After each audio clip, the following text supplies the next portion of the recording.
मैं हूं आपकी टीचर मुबीना बारी और आप देख रहे हैं एफर्ट फॉर सक्सेस। मज़ीद वीडियोस और अपडेट के लिए आप हमारी वेबसाइट विजिट कर सकते हैं। उसके अलावा आप हमें हमारे फेसबुक पेज पर भी फॉलो कर सकते हैं। आज की क्लास में हम टेक्स्ट टूल पे बात करेंगे।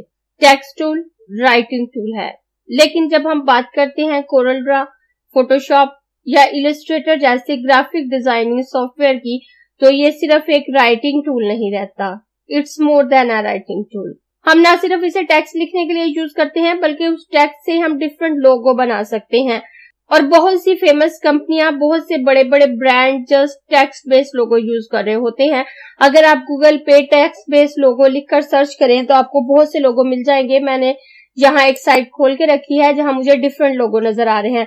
यहाँ आप देखिए, यहाँ पे आपको कैसियो का लोगो नजर आ रहा है। ये एक फेमस कंपनी है और इसका लोगो जस्ट टेक्स्ट बेस है, इसके साथ कोई ऑब्जेक्ट नहीं। उसी तरह से कैनन है, कोको कोला है। अगर मैं नीचे से स्क्रॉल डाउन करके दिखाऊं तो आपको यहाँ बहुत से लोगो मिल जाएंगे। उसके बाद अगर मैं बात करती हूँ ऑब्जेक्ट बेस्ड लोगो की, तो ऑब्जेक्ट बेस्ड लोगो के साथ भी टेक्स्ट लिखा होता है। जब कोई कंपनी या ब्रांड नया होता है तो उसे अपने लोगो के साथ टेक्स्ट यूज करना पड़ता है, अपनी कंपनी का नाम लिखना पड़ता है अपनी पहचान बनाने के लिए।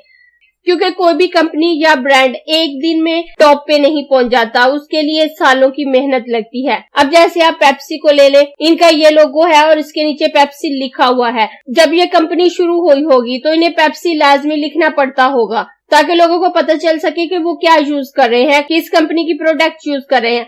लेकिन अब जस्ट वो ये लोगो यूज कर ले तो लोगों को पता चल जाता है कि ये पेप्सी का लोगो है। साथ कोई बोतल ना हो, कुछ ना हो, जस्ट आपको ये निशान नजर आ जाए तो पता चल जाएगा ये पेप्सी का लोगो है, क्योंकि अब ये कंपनी बहुत फेमस हो चुकी है। उसी तरह से ये टोयोटा का निशान है, तो अगर ये निशान आप देखते हैं तो आपको पता चल जाता है कि ये टोयोटा की प्रोडक्ट है, साचा है, टोयोटा ना लिखा हो। तो इस तरह से जब कोई ब्रांड नया होता है तो वो अपने ऑब्जेक्ट बेस्ड लोगों के साथ टेक्स्ट लाजमी यूज करता है। हाँ, बहुत फेमस होने के बाद वो जस्ट अपना लोगो भी लगा ले तो लोग पहचानने लग जाते हैं कि ये उस कंपनी का लोगो है। इस तरह से टेक्स्ट बेस्ड लोगो ऑब्जेक्टिव लोगो से भी ज्यादा इंपॉर्टेंट हो जाते हैं। ऑब्जेक्टिव लोगो भी अपनी जगह इंपॉर्टेंट है, लेकिन अगर आप टेक्स्ट बेस्ड लोगो यूज करते हैं तो जरूरी नहीं है आप साथ कोई ऑब्जेक्ट लगाएं। लेकिन अगर आप ऑब्जेक्ट बेस्ड लोगो यूज करते हैं तो स्टार्ट में आपको टेक्स्ट लाजमी लिखना पड़ेगा। हाँ, जब आप फेमस हो जाते हैं, ऑब्जेक्ट बेस्ड लोगो यूज कर ले, टेक्स्ट ना भी लिखे तो लोग पहचान लेंगे। लेकिन स्टार्ट में आप खाली ऑब्जेक्ट बेस्ड लोगो यूज करके कोई खास फायदा हासिल नहीं कर सकते। मैं अपने सॉफ्टवेयर की तरफ वापस आती हूँ और यहाँ से टेक्स्ट टूल लेती हूँ। और हमारे पास दो तरह के टेक्स्ट होते हैं, आर्टिस्टिक टेक्स्ट और पैराग्राफ टेक्स्ट। अगर हम पैराग्राफ टेक्स्ट लिखते हैं तो वो जस्ट एज ए टेक्स्ट ही यूज होता है। आप जो बात करना चाहते हैं, जो पैगाम देना चाहते हैं, जो बताना चाहते हैं, वो टेक्स्ट फॉर्म में लिख कर यूज करते हैं। लेकिन आर्टिस्टिक टेक्स्ट को आप मजीद एडिट करके लोगो में कन्वर्ट कर सकते हैं। जब आप टेक्स्ट टूल लेते हैं, अगर आप अपने माउस के कर्सर को यूं ही प्रेस करते हैं तो आपके पास ये कर्सर आ जाता है। अब आप टेक्स्ट लिखना शुरू कर सकते हैं। आप यूं ही टेक्स्ट लिख सकते हैं, जैसे यहाँ मैं ABC ही लिख देती हूँ तो ये मेरे पास एक टेक्स्ट आ गया। और अगर मुझे पैराग्राफ टेक्स्ट लिखना है तो उसके लिए मैं पहले अपने माउस के कर्सर को प्रेस रखते हुए ड्रैग करके एक सिलेक्शन बना लूंगी, और सिलेक्शन बनाने के बाद अपने माउस के कर्सर को छोड़ दूंगी तो अब ये बॉक्स मेरे पास आ गया है। अब इसके अंदर मैं टेक्स्ट लिख सकती हूँ और इस बॉक्स के अंदर जो टेक्स्ट लिखूंगी वो पैराग्राफ टेक्स्ट होगा। नॉर्मली जब आप टेक्स्ट लिखते हैं आप वही लिखेंगे जो आपका काम है, जो आपके काम से रिलेटेड है, और वो टेक्स्ट आपको खुद ही लिखना पड़ेगा। आप जिस तरह का डॉक्यूमेंट तैयार कर रहे हैं, जिस तरह का फ्लायर बना रहे हैं, बैनर बना रहे हैं, आपको जो इन्फॉर्मेशन देनी है उससे रिलेटेड टेक्स्ट आप लिखेंगे। लेकिन अगर जस्ट प्रैक्टिस के लिए आपने टेक्स्ट लेना है तो जरूरी नहीं है कि आप खुद लिखें। अपना टाइम बचाने के लिए आप बना हुआ टेक्स्ट ले सकते हैं, किसी सॉफ्टवेयर से कॉपी पेस्ट कर सकते हैं, आप इंटरनेट से डाउनलोड कर सकते हैं, या फिर आप इस बॉक्स के अंदर अपने माउस का कर्सर रखते हुए राइट क्लिक करें अपने माउस को और यहाँ पे इंसर्ट प्लेस होल्डर टेक्स्ट लिखा हुआ है। जब आप इस पे क्लिक करेंगे तो इस बॉक्स के अंदर टेक्स्ट आ जाएगा। ये वैसे ही है जैसे आप लोरियम इप्सम साइट यूज करते हैं और वहां से टेक्स्ट डाउनलोड करते हैं, तो ये टेक्स्ट इजीली आप इस बॉक्स में रखकर प्रैक्टिस कर सकते हैं। लेकिन रियल में जब आप काम करते हैं तो आपको खुद ही टेक्स्ट लिखना होता है उसी काम से रिलेटेड जो काम आप कर रहे हैं। अब मैं अपने इस पैराग्राफ को उठाकर फिलहाल यहाँ साइड पे रख देती हूँ और अपने आर्टिस्टिक टेक्स्ट की तरफ आती हूँ। अब सबसे पहले मैं बात करूंगी शॉर्टकट कीज की। अगर मैं इसको सिलेक्ट करती हूँ और सिलेक्ट करने के बाद अब अगर मैं इस टेक्स्ट के साइज को बड़ा करना चाहती हूँ तो मैं 3 तरह से कर सकती हूँ। एक तो मैं मैन्युअली इसे ड्रैग कर सकती हूँ। मैं इसे यहाँ से कॉर्नर वाले नोड से पकड़कर यूं ड्रैग करूं तो इसका साइज बड़ा या छोटा हो जाएगा। लेकिन यहाँ आपको एक चीज ध्यान रखने की जरूरत है कि जब आप इस टेक्स्ट को बड़ा या छोटा करें तो इस कॉर्नर वाले नोड से पकड़कर बड़ा या छोटा करें। अगर आप कॉर्नर वाले नोड से पकड़कर बड़ा या छोटा करते हैं तो वो अपने ओरिजिनल प्रपोर्शन में बड़ा या छोटा होगा और इसकी शेप खराब नहीं होगी। लेकिन अगर आप ये नीचे वाले नोड को पकड़कर ड्रैग करते हैं तो जस्ट इसकी हाइट बड़ी हो जाएगी, इसकी शेप खराब हो जाएगी। मैं कंट्रोल जी करती हूँ और अगर मैं इसको इस नोड से पकड़कर ड्रैग करती हूँ तो इसकी विड्थ ज्यादा हो जाएगी तो भी इसकी शेप खराब हो जाएगी। मैं फिर कंट्रोल जी कर देती हूँ और ये चीज टाइपोग्राफी रूल के खिलाफ है। आपको टेक्स्ट की शेप को बिगाड़ना नहीं होता, टेक्स्ट की शेप की प्रपोर्शन को खराब नहीं करना होता। आप अगर एक अच्छे ग्राफिक डिजाइनर बनना चाहते हैं तो आपको उसी टेक्स्ट के प्रपोर्शन को रखते हुए, जो कि उसका ओरिजिनल प्रपोर्शन है, काम करना होता है। बहुत कम ऐसा होता है कि किसी आर्टिस्टिक पर्पस के लिए, लोगो बनाने के लिए आप इसकी शेप को कुछ भी कर सकते हैं। लेकिन जब आपने जस्ट उसे एज ए टेक्स्ट ही यूज करना है तो आप उसका ओरिजिनल प्रपोर्शन बरकरार रखें। उसके अलावा अगर आप इसे यहाँ से ड्रैग नहीं करना चाहते तो आप यहाँ पे लिख कर भी इसके साइज को बड़ा छोटा कर सकते हैं, या आप यहाँ पे क्लिक करें तो यहाँ डिफरेंट साइज आपको दिए हुए हैं। आप देखें मैं जिस साइज पे लेके जा रही हूँ उसी के मुताबिक मेरा टेक्स्ट चेंज हो रहा है। तो आप यहाँ से भी इस टेक्स्ट के साइज को चेंज कर सकते हैं।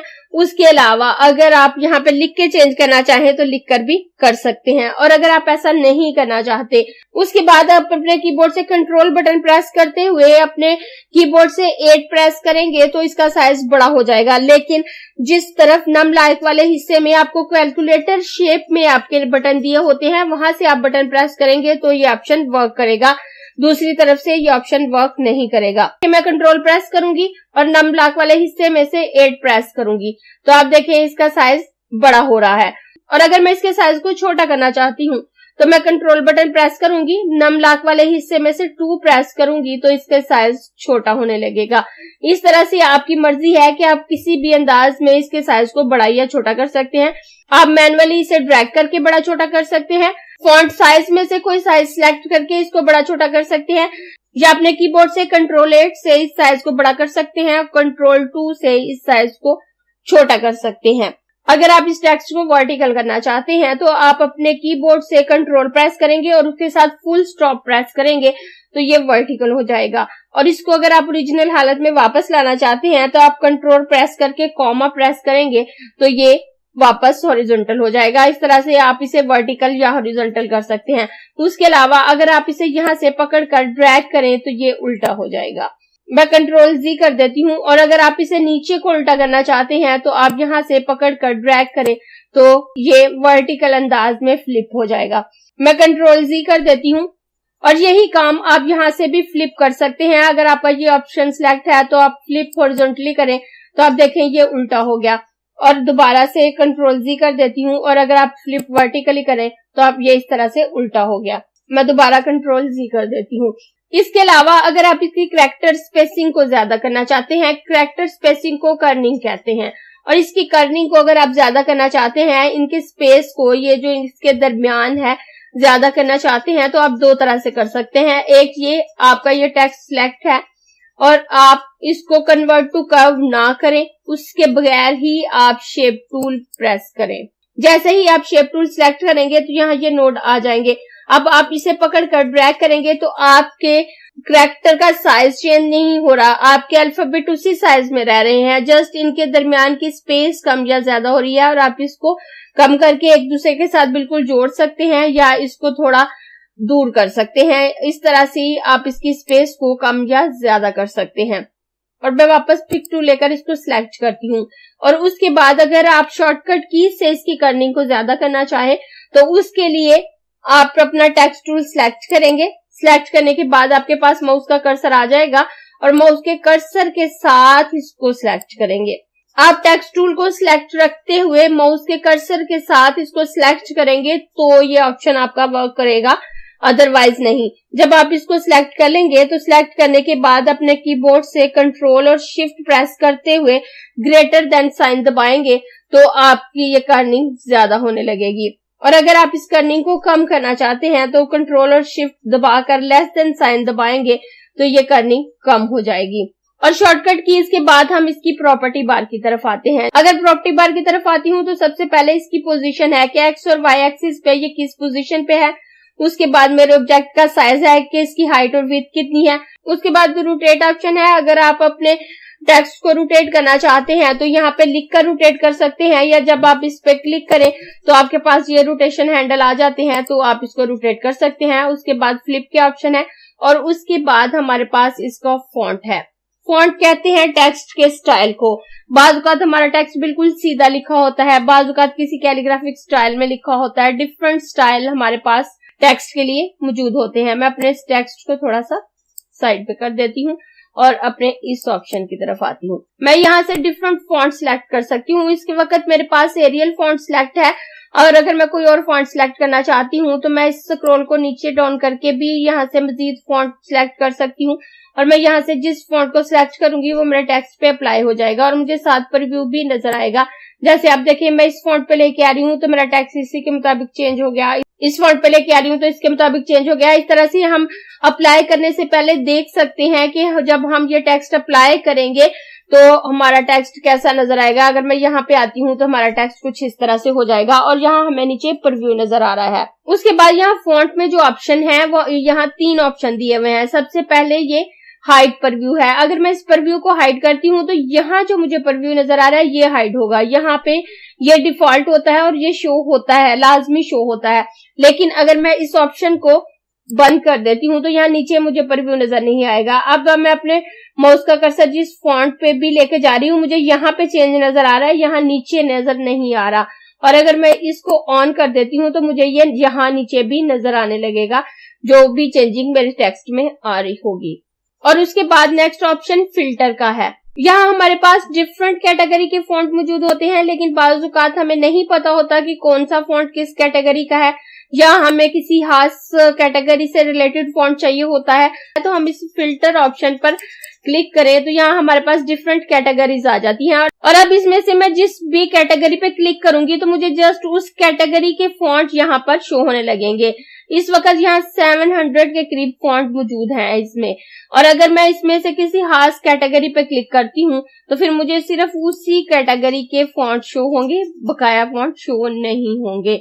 अब अगर मैं यहाँ पे एशियन वर्टिकल मिट्रिक नाम की कैटेगरी पे क्लिक करती हूँ तो मुझे जस्ट उसी कैटेगरी के फॉन्ट शो होंगे और उसके बाद ये लिस्ट खत्म हो जाएगी। किसी और कैटेगरी के फॉन्ट यहाँ पे शो नहीं हो रहे होंगे।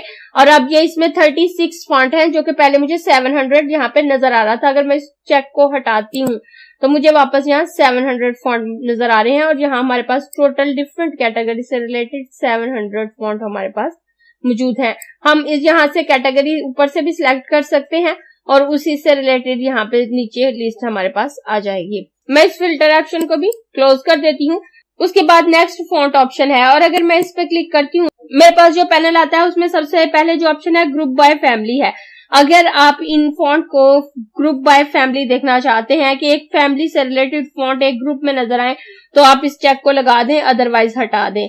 उसके बाद जो आप फॉन्ट आपने रिसेंटली यूज किए हैं उसको देखना चाहते हैं तो इस चेक को लगा रहने दें, अदरवाइज हटा दें। उसके बाद use font to display font name है कि आपको फॉन्ट उनके नेम के साथ डिस्प्ले हो।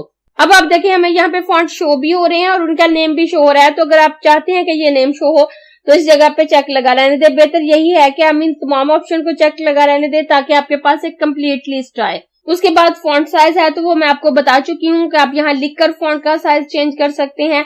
इस लिस्ट में से सिलेक्ट करके फॉन्ट का साइज चेंज कर सकते हैं। आप ड्रैग करके फॉन्ट का साइज चेंज कर सकते हैं या फिर आप शॉर्टकट की से फॉन्ट का साइज को चेंज कर सकते हैं। उसके बाद ये बोल्ड है।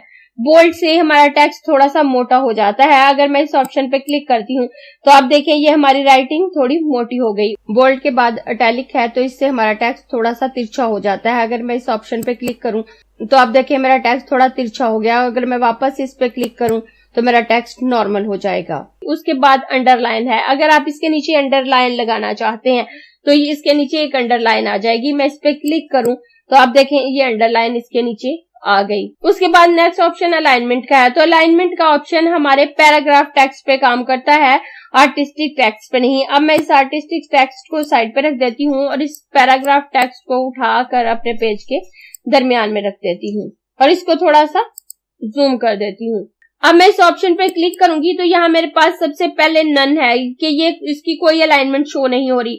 नॉर्मली जब हम इंग्लिश टेक्स्ट लिखते हैं तो वो लेफ्ट साइड से लाइन होता है और राइट साइड से उसकी लाइन थोड़ी छोटी या बड़ी होती है, और जब हम उर्दू टेक्स्ट लिखते हैं तो वो राइट साइड से लाइन होता है, लेफ्ट साइड से इसके अलाइनमेंट थोड़ी चेंज होती है। लेकिन अगर हम इस अलाइनमेंट को अपनी मर्जी से सेट करना चाहें तो इससे कर सकते हैं।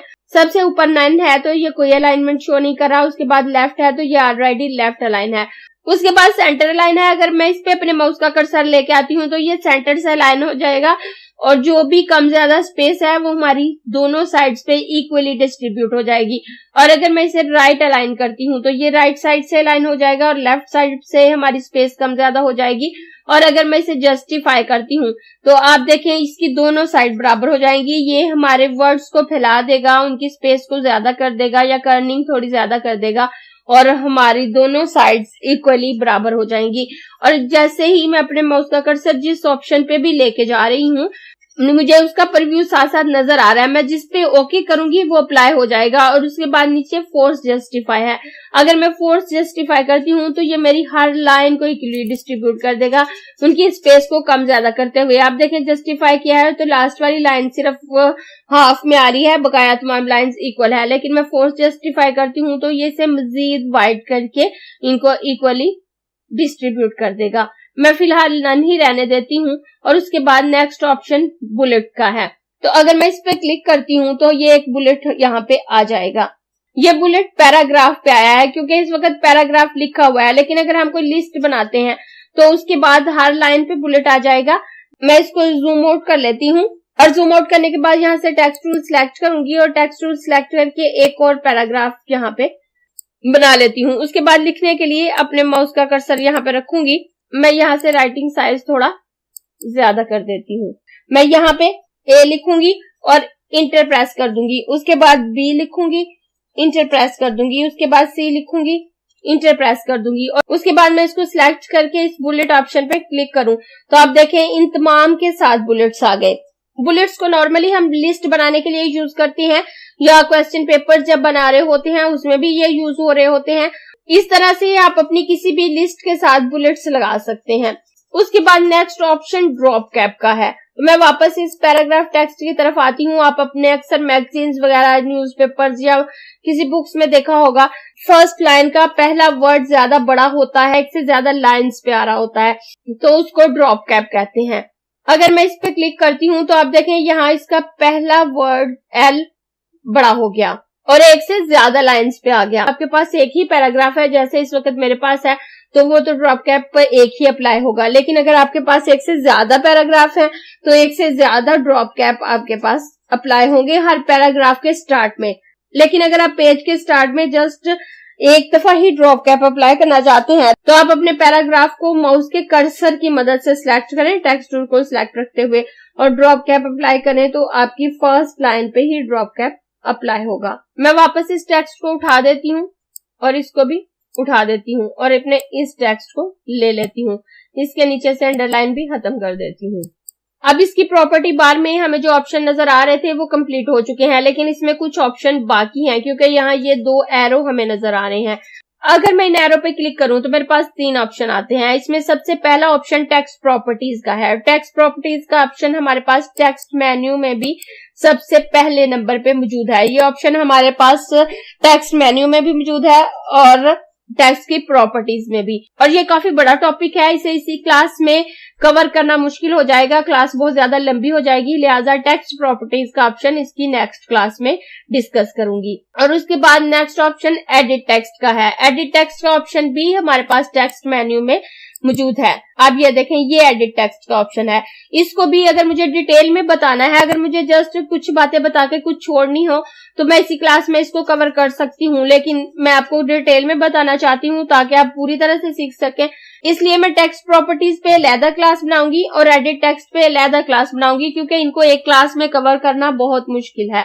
उसके बाद नेक्स्ट ऑप्शन हमारे पास इंटरेक्टिव ओपन टाइप टेक्स्ट का है। तो अगर आपने देखना है कि जो टेक्स्ट आप यूज कर रहे हैं उसके ओपन टाइप फीचर अवेलेबल है या नहीं, तो आप इस ऑप्शन को यूज कर सकते हैं। अगर ये ऑप्शन ऑन होगा, जब आप अपने टेक्स्ट को सिलेक्ट करेंगे तो उसके नीचे एक एरो आ जाएगा और जो फॉन्ट आपने सिलेक्ट किया है उससे रिलेटेड उस टेक्स्ट की जितनी प्रॉपर्टीज होंगी वो आपके सामने आ जाएंगी। मैं इस ऑप्शन को ऑफ कर देती हूँ और ऑफ करने के बाद मैं यहाँ से टेक्स्ट टूल सिलेक्ट करूंगी और टेक्स्ट टूल सिलेक्ट करने के बाद अपने माउस के कर्सर से इसको सिलेक्ट करूंगी। तो आप देखें इसके नीचे कोई एरो नहीं आया, कोई चेंजिंग नहीं आई। मैं दोबारा आपको सिलेक्ट करके दिखाती हूँ तो आप देखें इसके नीचे कोई एरो आपको शो नहीं हो रहा।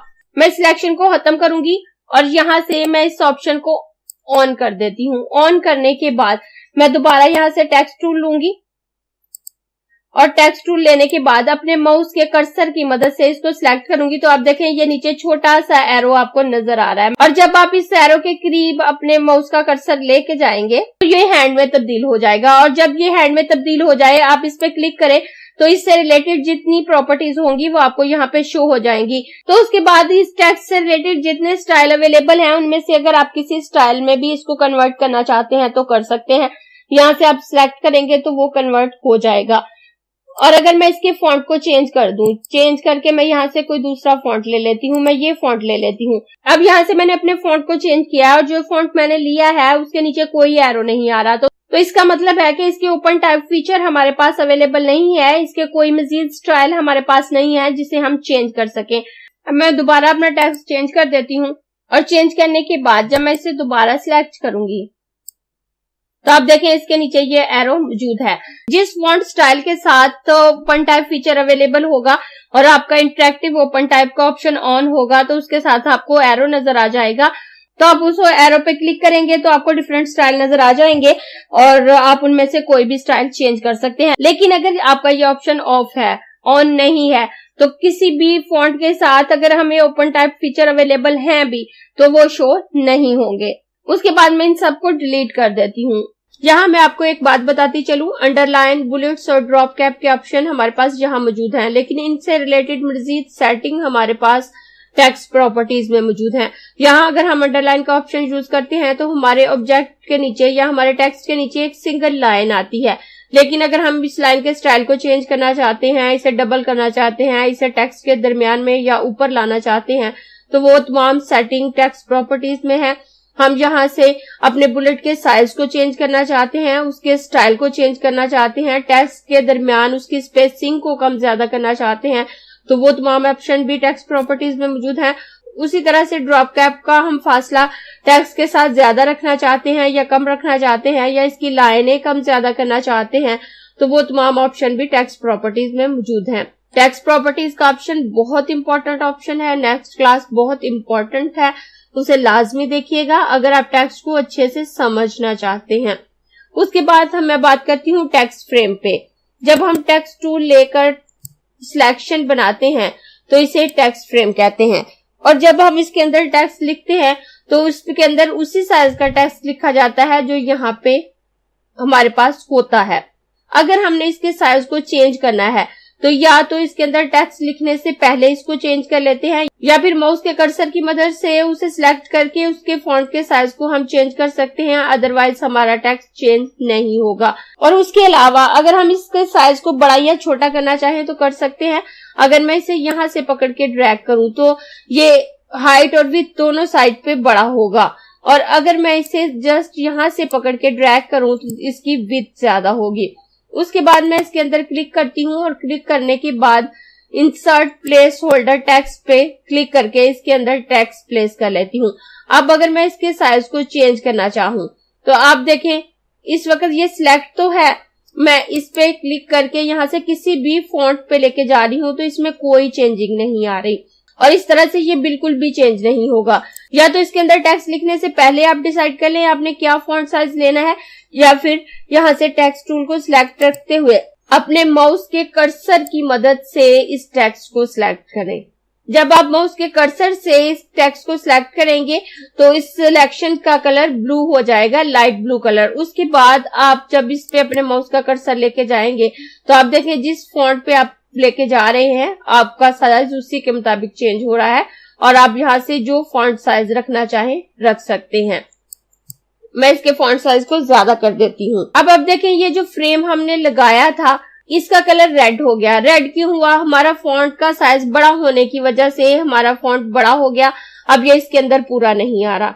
उसके लिए अब या तो हमें इस फ्रेम को बड़ा करना पड़ेगा या फिर अपने टेक्स्ट के फॉन्ट को छोटा करना पड़ेगा ताकि हमें टेक्स्ट पूरा नजर आ सके। लेकिन अगर हम ना तो इसके फ्रेम को बड़ा करना चाहते हैं ना ही इस फॉन्ट के साइज को छोटा करना चाहते हैं, लेकिन हम चाहते हैं कि हमें हमारा टेक्स्ट पूरा नजर आए, तो उसके लिए हम एक और फ्रेम लगाएंगे।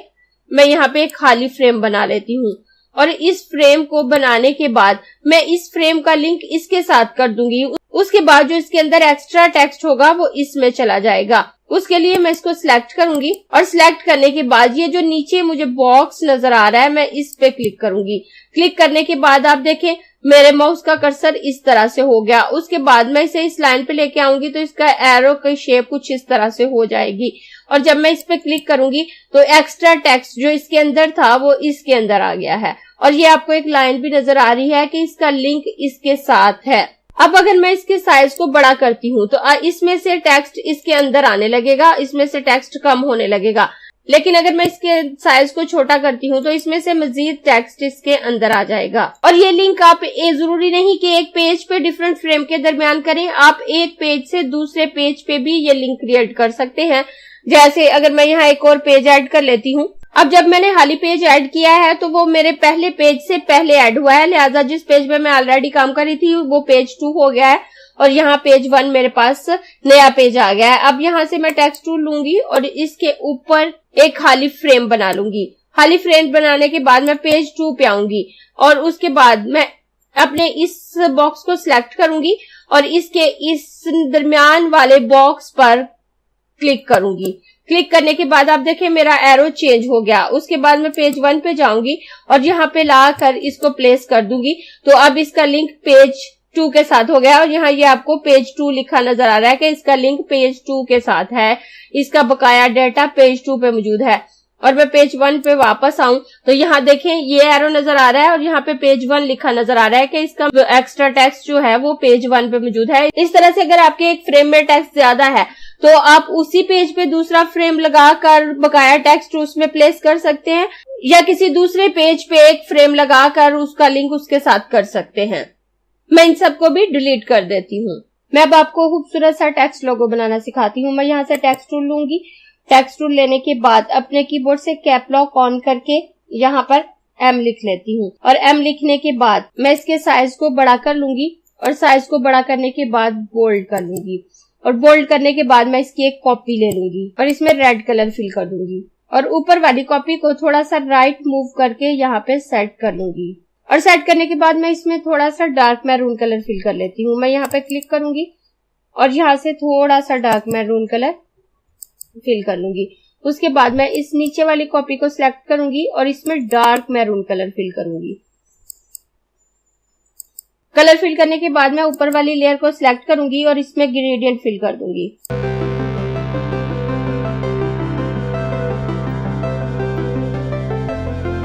इस नीचे वाली लेयर में भी मैं ग्रेडियंट फिल कर देती हूँ।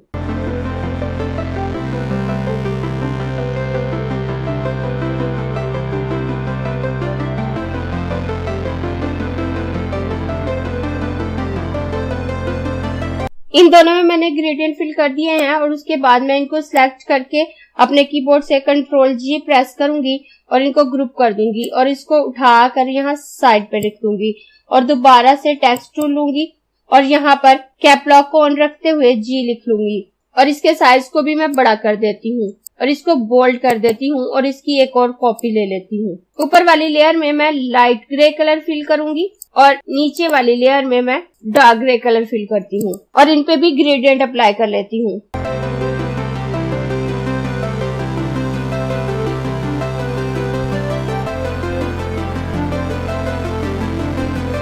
उसके बाद मैं ऊपर वाली लेयर को सिलेक्ट करके इसमें भी ग्रेडियंट फिल कर लेती हूँ।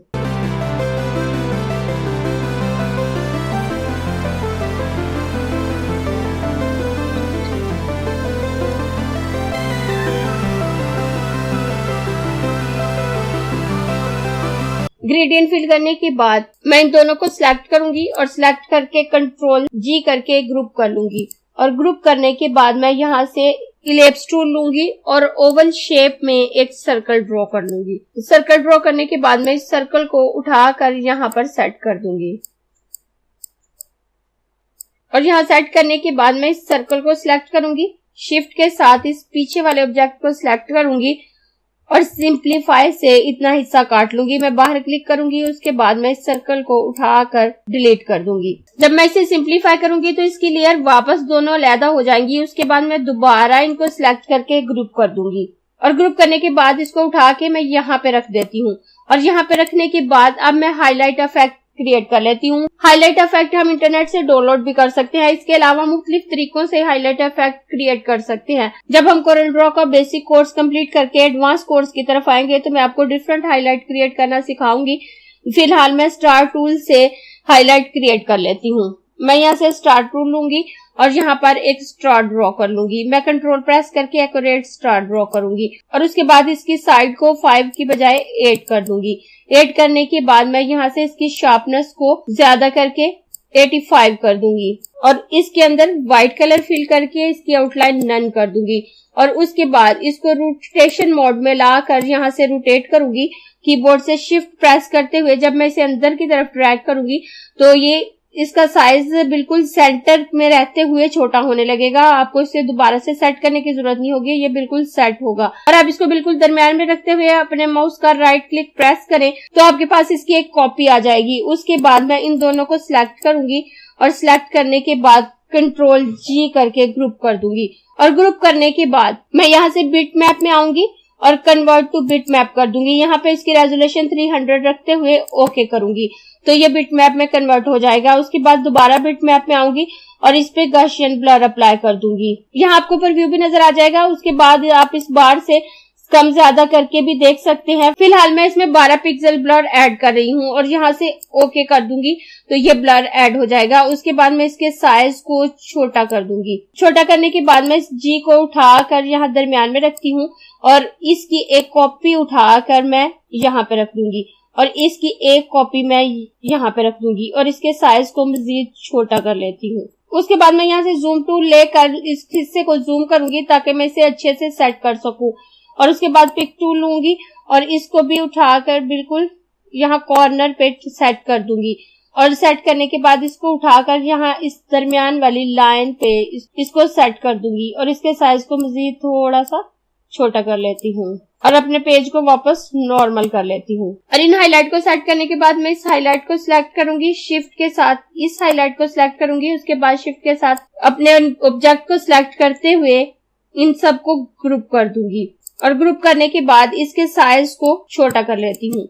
और छोटा करने के बाद मैं इसको उठा के यहाँ साइड पे रखूंगी और इस एम को उठा के मैं यहाँ पे रख लेती हूँ। और एम को यहाँ वापस रखने के बाद मैं इस जी को उठाऊंगी और उठाकर यहाँ पर सेट कर दूंगी। तो अब देखिए हमारे पास एक खूबसूरत टेक्स्ट लोगो रेडी हो गया है। जरूरी नहीं है कि आप एम लें, आप जी लें, आप कोई भी अल्फाबेट ले सकते हैं और उससे लोगो रेडी कर सकते हैं। और अगर इसके आगे मजीद टेक्स्ट लिखना चाहते हैं या आप किसी कंपनी को कोई लोगो बना के दे रहे हैं और उनके नाम का लोगो बनाना चाहते हैं तो आप फर्स्ट वर्ड को इस तरह से डिजाइन करके बकाया वर्ड यहाँ आगे सिंपल लिख सकते हैं और लोगो रेडी कर सकते हैं या इसके नीचे लिख सकते हैं और थोड़ी सी मेहनत से बहुत खूबसूरत लोगो रेडी कर सकते हैं। अगर आपको ये क्लास पसंद आई है तो लाइक कीजिए, अपने दोस्तों के साथ शेयर भी कीजिए ताकि वो भी सीख सके। आप अपने क्वेश्चंस और व्यूज नीचे कमेंट बॉक्स में लिख सकते हैं और अगर आपने चैनल सब्सक्राइब नहीं किया तो प्लीज सब्सक्राइब कीजिए ताकि आपको आने वाली वीडियोस का नोटिफिकेशन फौरन से मिल सके।